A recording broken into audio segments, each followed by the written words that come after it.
World Overcame. Ellis has done a tremendous job with that team. She's overcame bad genetics, your daughter? Yes.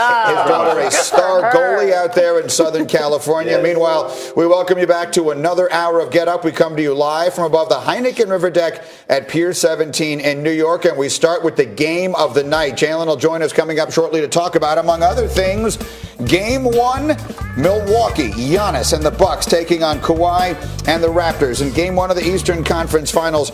And in the first quarter, Toronto looking good. They sort of made that trip after the huge emotional win. And look at Pascal Siakam throwing it down. Siakam has just been an elevator this year for the Raptors. He's been a difference maker and has played so well off of Kawhi Leonard. They would lead by 11 after 1. Now we go to the second half, and it's Kyle Lowry, who has been legitimately criticized for poor playoff performance. But boy, he was good last night. He and Kawhi carrying them in the third.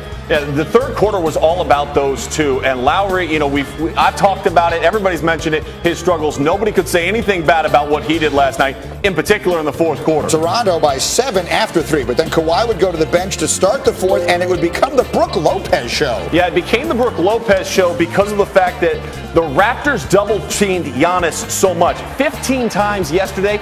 He was only doubled about 5 times a game against the Celtics in the opening round. Bucks start the fourth with an 8-0 run. They take the lead with Kawhi on the bench. So now later in the fourth, Milwaukee's lead is 3, and it's Malcolm Brogdon throwing it down. Bucks are up by 5, but hang on. Here comes Leonard driving into the lane, and Lopez doing it on both ends of the floor. Yeah, continually we're going to talk about this during the course of the series. How much can the length of the Bucks disrupt the Raptors? Yesterday they were highly efficient. Kyle Lowry, the only Raptor as he drills a 3 there to make a field goal in the fourth quarter. Look at him knocking down another 3. That one ties the game. Again, the rest of the Raptors were 0 for 15 in the fourth quarter. Lowry doing everything he can, but it's not enough all by himself. Look at the Bucks turning defense into offense. Middleton the steal, Green the pass, Lopez the dunk in Milwaukee taking the lead back. And then watch here. Look at all of the defense converging around the Greek Freak. Again, this goes back to double teaming. Now they're quadruple teaming. Well, if you bring 4 to the ball and you overhelp, and that was a problem all night long for the Raptors. They overhelp. They try to suffocate the paint. That opened up the 3. 29 for Lopez. That's more than he had in the entire previous series.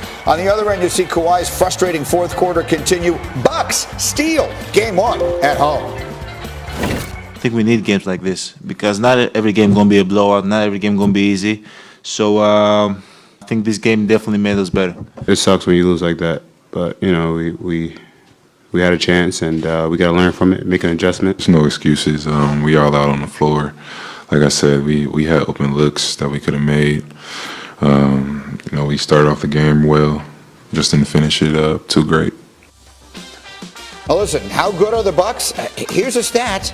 They've outscored their opponents by 146 points through 10 playoff games. That is the 5th largest margin in NBA history. You want to talk about who it is they played, we can have that conversation if you want.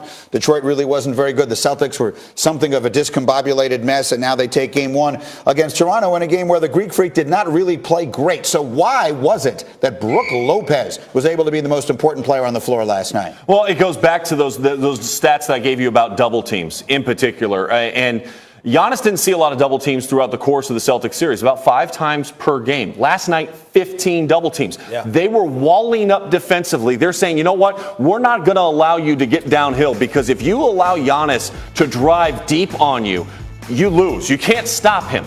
And so you're forcing the complementary players to have to make plays. And last night, Lopez was like, hey, you're going to give me open threes. I'm going to take them, and I'm going to make them. In the early going, DJ, last night, I'm thinking to myself, boy, the Raptors look good. They look crisp. They look sharp. But you told me you weren't surprised the game might start that way. No, because, I've been in a situation where you've had a long layoff between series. And in practice, you cannot simulate game action.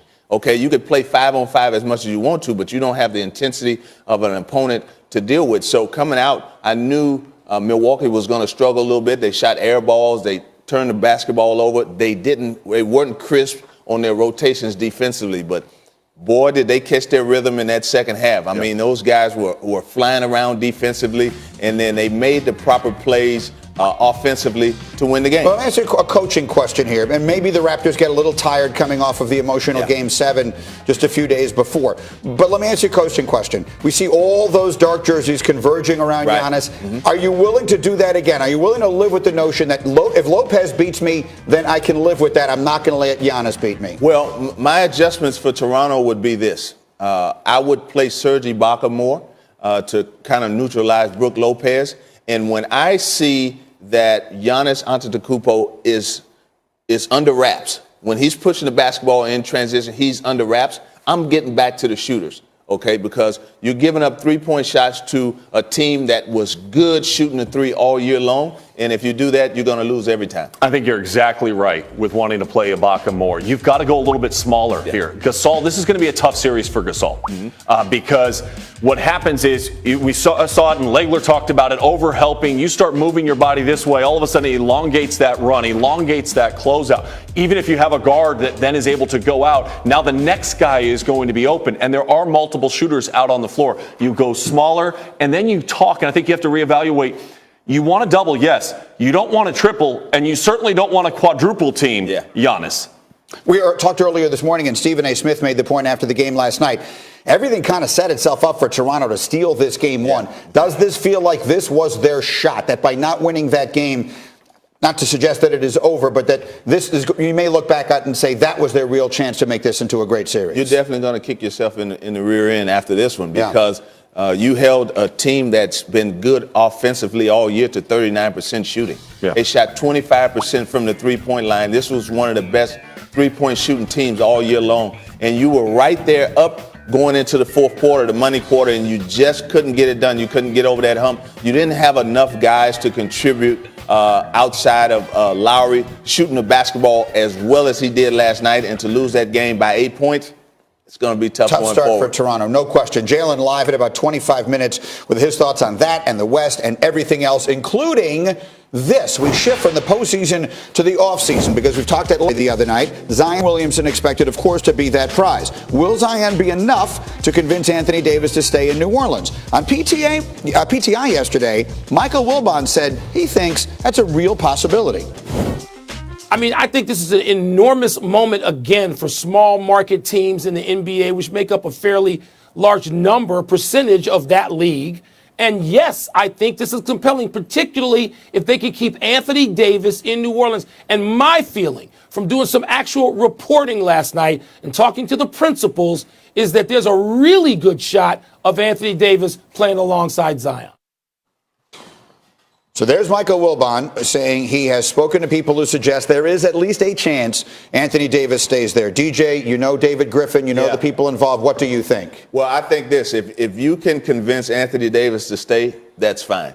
But if he's under the impression that he no longer wants to be a part of that organization, you have to move him immediately. He cannot show up first day of training camp, because one thing you don't want to happen is you don't want any dark cloud over the organization when you're going into the Zion Williamson future of this franchise. You want to come in, you want to use the good vibes that you have from having a number one pick in Zion Williamson, and you want to build on that, and you want to go forward. You don't want to have to deal with the Anthony Davis questions all the way up until the trade deadline. I agree. Not only that, but remember the awkward situation they had with him where they didn't want to play him too much because you don't want him to get hurt, because you want to make sure you still can maximize the asset. So you start yourself off in a terrible place before you even begin. So I agree. I guess the point is, can they talk Anthony Davis into wanting to stay? That's it. I mean, that's the only question. You're either all in or all out. And the best way to show that you're all in would be, okay, sign the extension and stay.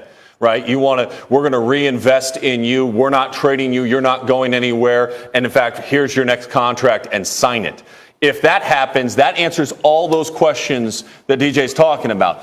If it doesn't happen and you think you're just going to take this all the way to the February trade deadline, it is going to be a mess. And I cannot see the Pelicans allowing that mess to happen at all. They either sign him to an extension or trade him. Right. That's the only two We're options. sitting here talking, Dan and I have been sitting here talking about the impact that dysfunctionality of a franchise can have on a young quarterback in football. Well, that's what Zion is, right? He's your future right now. And what's going to happen is if they don't move him before the season starts, after every practice, after every game, the reporters are going to ask Zion Williamson about the Anthony Davis stuff. And you don't want that. You want a fresh start. I think David Griffin is going to do a good job here and get that thing all worked out. Look, at the end of the day, I agree with you completely. Where he has to be in or out for keeps immediately. Meanwhile, back to the draft. Laura. Yeah, let's continue on with something.